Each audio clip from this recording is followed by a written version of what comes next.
Budikote dam ಹತ್ರ ಸಾಯಂಕಾಲದ ಮೇಲೆ ಏನೋ ಪ್ಯಾರಾನಾರ್ಮಲ್ ಆಕ್ಟಿವಿಟೀಸ್ ಇದೆ ಅಂತೆ. ಇಲ್ಲೊಂದು ಘಟನೆ ನಡೆದೈತೆ. 6:30 ಮೇಲೆ ಒಂದು ಫೀಲ್ ಆಗಕ್ಕೆ ಶುರು ಆಗುತ್ತೆ. ಇಲ್ಲಿ ನಾವು 3 ಜನನೇ ಅಲ್ಲ, ಯಾರೋ ಇನ್ನೊಬ್ರು ನಮ್ಮ ಜೊತೆ ಇದ್ದಾರೆ.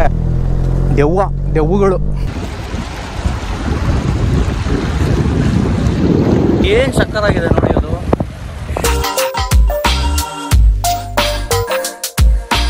ಅಯ್ಯ ರೋಡ್ಗಳೇ ಮಸ್ತಪ್ಪ ಈ ಸೈಡಿಂದ. ಏನೋ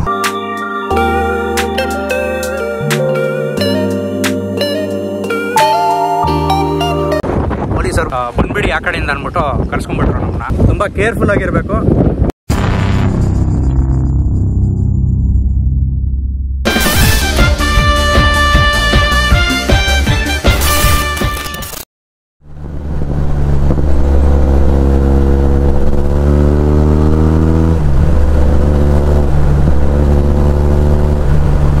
ಪೈಸಾ ವಸೂಲ್ ರೋಡ್ಗಳು, ಆದರೆ ಅಷ್ಟೇ ಹುಷಾರಾಗಿರ್ಬೇಕು. ತಿರ್ಗಾ ಹಳ್ಳಿ ರೋಡ್ಗಳೆಲ್ಲ ನಂಬಕ್ಕೆ ಆಗಲ್ಲ, ಎಲ್ಲಿಂದ ಯಾರೇನು ಬಂದ್ಬಿಡ್ತಾರೆ ಅಂತ ಅಂದ್ಬಿಟ್ಟು. ಸೊ ಸ್ಪೀಡ್ ಮೇಲೆ ಕಂಟ್ರೋಲ್ ಇರ್ರಿ, ಎಂಜಾಯ್ ದ ಕರ್ವ್ಸ್.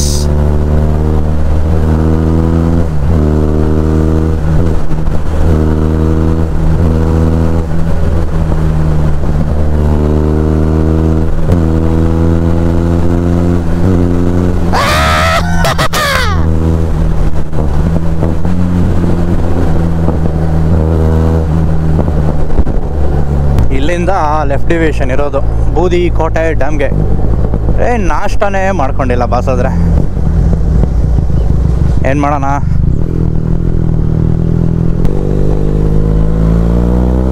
ಸೊ ಇಲ್ಲೆಲ್ಲನ ನಾಷ್ಟ ಮಾಡ್ಕೊಬೇಕಾಗತ್ತೆ. ಅಲ್ಲೇ ಹಿಂದೆ ಒಂದಿದೆಲ್ಲ, ಹಾಂ ಹಿಂದೆ ಇದೆಲ್ಲ, ಹಾಂ ಅಲ್ಲಿದೆಲ್ಲ ಹೋಟೆಲ್ ಒಂದು, ಅಥವಾ ಮುಂದೆ ಐ ಡೋಂಟ್ ನೋ ಇದೆಯೋ ಇಲ್ಲೋ. ಬನ್ನಿ.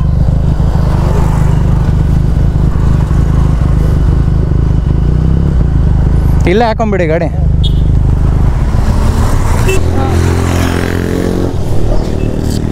ಇಲ್ಲಿ ನಾಷ್ಟ ಮಾಡ್ಕೊಂಡು ಡೈರೆಕ್ಟಾಗಿ ಡ್ಯಾಮ್ ಹತ್ರ ಹೊಡೆಯೋಣ.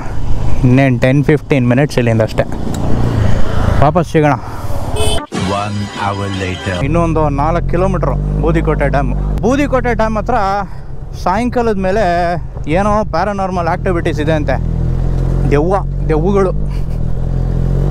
ಸೊ ಇದೆಲ್ಲ ಹೆಂಗೆ ಗೊತ್ತಾಯ್ತು ಅಂದರೆ, ಸಾಗರ್ ಅವರು ಒಂದು 15 ದಿನದ ಹಿಂದೆ ಬಂದಿದ್ರಂತೆ.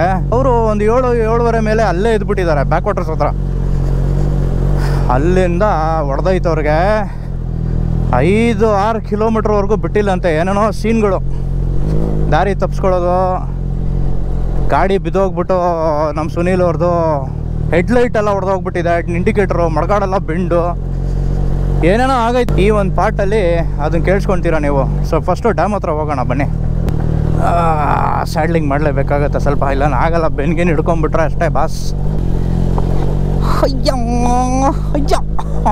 ಅಷ್ಟೇ. ನಾವಿಲ್ಲಿ ಬಂದಿರೋದು ನಮ್ಮ ಟಾರ್ಜನ್ ಜೊತೆ ಅಲ್ಲ, ಟಾರ್ಜನ್ ಜೊತೆ ಫಸ್ಟ್ ಟೈಮು ನಾವು ಬಂದಿದ್ದು ನಮ್ಮ ಡಾಮಿನರ್ ಇದ್ದಾಗ. ಅಯ್ಯ ರೋಡ್ಗಳೇ ಮಸ್ತಪ್ಪ ಈ ಸೈಡಿಂದ. ಏನೋ ಇಲ್ಲಿಂದ ರೈಟು. ನಾನು ಲಾಸ್ಟ್ ಟೈಮ್ ಬಂದಾಗ ಆ ರೋಡಿಂದ ಕರೆಕ್ಟಾಗಿ ಹಿಂಗೆ ಸ್ಟ್ರೈಟ್ ಬಂದಿದೆ ಅನಿಸುತ್ತೆ. ಕರೆಕ್ಟ್ ಹೊಸ ಬೂದಿಕೋಟೆ ಡ್ಯಾಮ್ ರೋಡು. ಅಲ್ಲೆಲ್ಲ ಚಿಕ್ಕ ರಿಸರ್ವಾಯ್ಸ್ ನೋಡಿ ಹೆಂಗೆ ಮಾಡಿಟ್ಟಿದ್ದಾರೆ.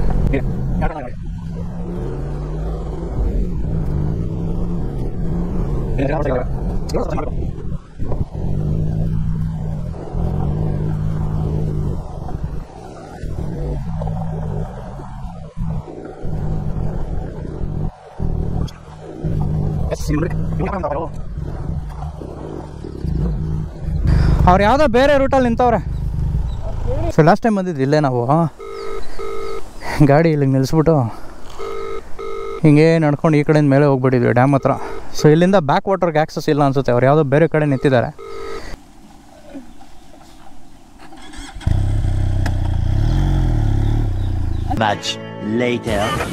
ನೋಡಿ ಬಾಯ್ಸ್ ಹೇಗೆ ನಿಂತ್ಕೊಂಡು ಮಾತಾಡ್ತವ್ರೆ.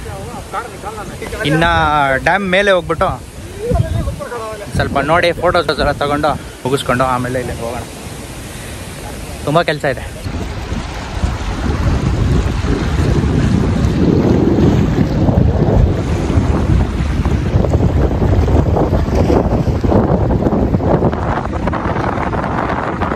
ಬೂದಿಕೋಟೆ ಡ್ಯಾಮ್ ನೋಡ್ರಿ ಇಲ್ಲಿ ಮಜ್ಜಾ. ಸೂಪರ್ರಿ, ಏನು ಸಕ್ಕತ್ತಾಗಿದೆ ನೋಡಿ. ಅದು ಪ್ರಾಪರ್ ಬೀಚ್ ಫೀಲಿಂಗ್ ಅಂತ ಹೇಳ್ತಾರಲ್ಲ, ಪ್ರಾಪರ್ ಬೀಚ್ ಫೀಲ್. ಈಗ ನಡ್ಕೊಂಡು ಇಲ್ಲಿಂದ ಬಂದಿರೋದು ಈ ದಾರಿ ಮೇಲಿಂದಾನೆ.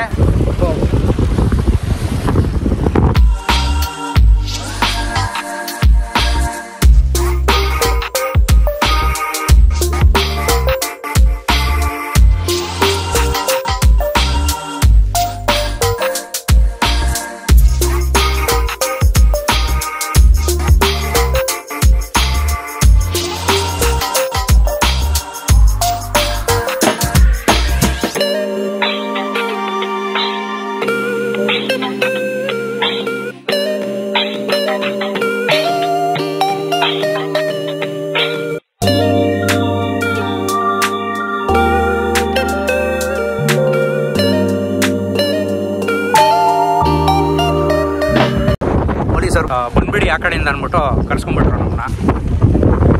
ನೋಡಿ, ಸೊ ಈ ಆಳ ಬಂದ್ಬಿಟ್ಟು ಆಲ್ಮೋಸ್ಟ್ ಒಂದು 60 ಅಡಿ ಅಂತೆ.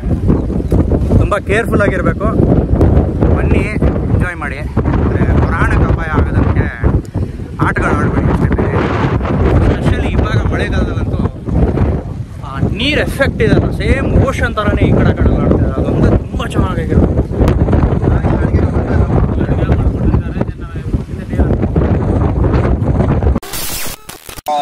ನಮ್ಮ ಚಾನಲ್ ಸ್ಟಿಕ್ಕರು ಇಲ್ಲಿ ಬೂದಿಕೋಟೆ ಡ್ಯಾಮ್ ಹತ್ರ ಬಂದಿದ್ದೀವಿ ಅಂತ ಅಂದ್ಬಿಟ್ಟು ಎಲ್ಲ ಹಾಕೋಣ. ಕಂಬ ಕಾಣಿಸಿದಲ್ಲ, ಅಲ್ಲಿ ಹಾಕ್ಬಿಡೋಣ ಅಂತ ಬರುತ್ತೆ ಇದ್ರ ಮೇಲಲ್ಲ.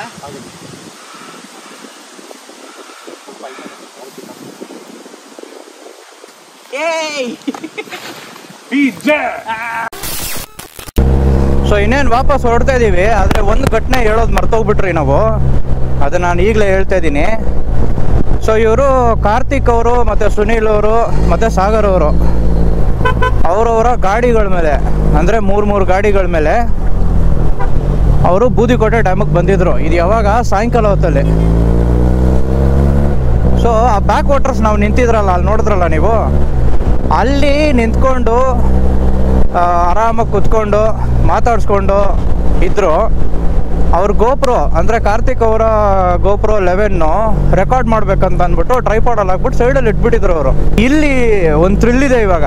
ಆ ಗೋಪ್ರೋ 11 ಹಾಕಿದ್ರಲ್ಲ ಇವ್ರು ಮಾಡ್ತಾ ಇರೋದು, ಅಂದರೆ ಕುತ್ಕೊಂಡು ಮಾತಾಡೋದೇನಲ್ಲ ರೆಕಾರ್ಡ್ ಮಾಡೋಕ್ಕೆ ಪ್ಲೇ ಮಾಡಿ ಇಟ್ಬಿಟ್ಟಿದ್ರು ಒಂದು ಸೈಡ್ಗೆ.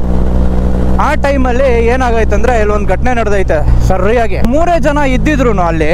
ಅವ್ರಿಗೆ ಒಂದು 6 ಗಂಟೆ 6:15 ಮೇಲೆ ಒಂದು ಫೀಲ್ ಆಗೋಕ್ಕೆ ಶುರು ಆಗುತ್ತೆ. ಇಲ್ಲಿ ನಾವು 3 ಜನನೇ ಅಲ್ಲ, ಯಾರೋ ಇನ್ನೊಬ್ರು ನಮ್ಮ ಜೊತೆ ಇದ್ದಾರೆ ಫೀಲ್ ಆಗ್ತಾ ಇದೆ. ಈ ಕಡೆ ಆ ಕಡೆ ಓಡಾಡೋದು, ಈ ಕಲ್ಲತ್ರ ಎಲ್ಲ ನಿಂತ್ಕೊಂಡು ಅವ್ರು ಯಾರನ್ನ ನಡೆದ್ರೆ ಬೂಟ್ ಹಾಕೊಂಡು ಸದ್ದು ಬರುತ್ತಲ್ಲ, ಆ ಥರ ಎಲ್ಲ ಸದ್ದು ಬರ್ತಾ ಇತ್ತಂತೆ ಅವ್ರಿಗೆ. ಸೊ ಬೇಸಿಕ್ಲಿ ಯಾರೋ ಇನ್ನೊಬ್ಬ ನಾಲ್ಕನೇ ಮನುಷ್ಯ ಯಾರೋ ಇದ್ದಾನೆ ಅಂತ ಫೀಲ್ ಆಗ್ತಾ ಇತ್ತು ಅವ್ರಿಗೆ.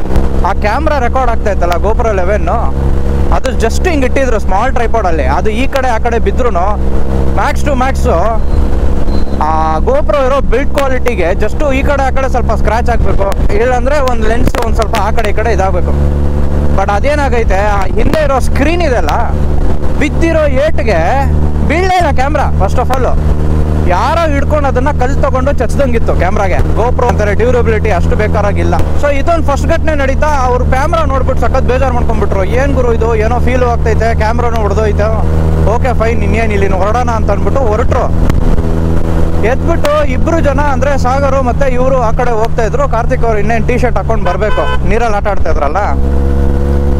ಓಕೆ ಫೈನ್ ಮನೆಗೆ ಹೋಗೋಣ ಅಂದ್ಬಿಟ್ಟು ಗಾಡಿಗಳ ಹತ್ರ ಹೋದ್ರೆ, ಇವರಿಬ್ರು ಹೋದ್ರೆ ಗಾಡಿಗಳೇ ಸ್ಟಾರ್ಟ್ ಆಗ್ತಾ ಇಲ್ಲ. ಒಂದು ಗಾಡಿ ಸ್ಟಾರ್ಟ್ ಆಗಿಲ್ಲ ಅಂದ್ರೆ ಓಕೆ, 2 ಗಾಡಿ ಸ್ಟಾರ್ಟ್ ಆಗಿಲ್ಲ ಅಂದ್ರೆ ಓಕೆ, 3 ಗಾಡಿನೂ ಸ್ಟಾರ್ಟೇ ಆಗ್ತಾ ಇಲ್ಲ.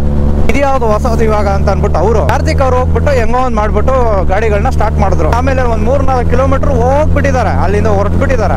ಮಾಲೂರು ರೂಟ್ ಇದಲ್ಲ ಗುರು ಅಂದ್ಬಿಟ್ಟು ಅವ್ರಿಗೆ ಕನ್ಫ್ಯೂಸ್ ಹೊಡಿತೈತೆ. ಯಾರೋ ಇಬ್ರು ರೋಡಲ್ಲಿ ಹೋಗ್ತಾ ಇದ್ದಾಗ ಅವ್ರು ಕೇಳಿದ್ದಾರೆ, ಇದು ಗುರು ಮಾಲೂರ್ಗೆ ಹೋಗತ್ತಂತಂದ್ರೆ ಏನಿಲ್ಲ, ಮುಂದಕ್ಕೆ ಹೋದ್ರೆ ಒಂದು ಹಳ್ಳ ಇದೆ, ಅಲ್ಲಿ ಹೋಗಿ ಬೀಳ್ತೀರಾ, ಬೇರೆ ಏನಿಲ್ಲ. ಈ ರೂಟಲ್ಲಿ ನೀವು ಯೂಟರ್ನ್ ಮಾಡ್ಕೊಂಡು ವಾಪಸ್ ಹೋಗ್ಬಿಟ್ಟು ಡಿವಿಯೇಷನ್ ತಗೊಬೇಕಾಗಿದೆ ಲೆಫ್ಟ್ಗೆ, ಅವಾಗ ನೀವು ಮಾಲೂರು ರೂಟಲ್ಲಿ ಇರ್ತೀರಾ ಅಂತ.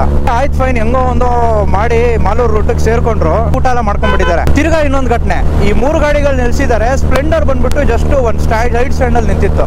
ಟಚ್ ಮಾಡ್ಬಿಟ್ಟು ಯಾವ್ದೋ ಒಂದು ಕಾರಣಕ್ಕೆ ಹಿಂಗ್ ಟಚ್ ಆಯ್ತು ಗಾಡಿ. ಒಂದು ಸೈಡಿಗೆ ಬೀಳೋದ, ಆಯ್ತು ಬಿತ್ತಪ್ಪ ಹೆಂಗೋ ಒಂದು. ಬಿದ್ದರೆ ಒಂದು ನಿಂತಿರೋ ಗಾಡಿ ಬಿದ್ದರೆ ಎಷ್ಟೋ ಏಟ್ ಆಗ್ಬೋದು ಆ ಗಾಡಿಗೆ. ಅದು ಕ್ರ್ಯಾಶ್ ಗಾರ್ಡು ಇರುತ್ತೆ ಸ್ಪ್ಲೆಂಡರ್ಗೆ, ಸೈಡಲ್ಲಿ ಅವರೇ ಕೊಟ್ಟಿರೋದು. ಅದರಿಂದ ಆಗೋ ಜಸ್ಟ್ ಏನು ಸಣ್ಣ ಪುಟ್ಟ ಸ್ಕ್ರ್ಯಾಚ್ ಆಗ್ಬೋದು ಫೈಬರ್ ಮೇಲೆ. ಆಯ್ತಪ್ಪ ಏನೋ ಒಂದು ಮಾಸ್ಕ್ ಮೇಲೆ ಒಂದು ಸ್ಕ್ರ್ಯಾಚು, ಇಲ್ಲಾಂದರೆ ಇಂಡಿಕೇಟರ್ ಏನಾದರೂ ಬೆಂಡ್ ಆಗ್ಬೋದು. ಇದಷ್ಟಕ್ಕೆ ನಿಲ್ಲಿಲ್ಲ.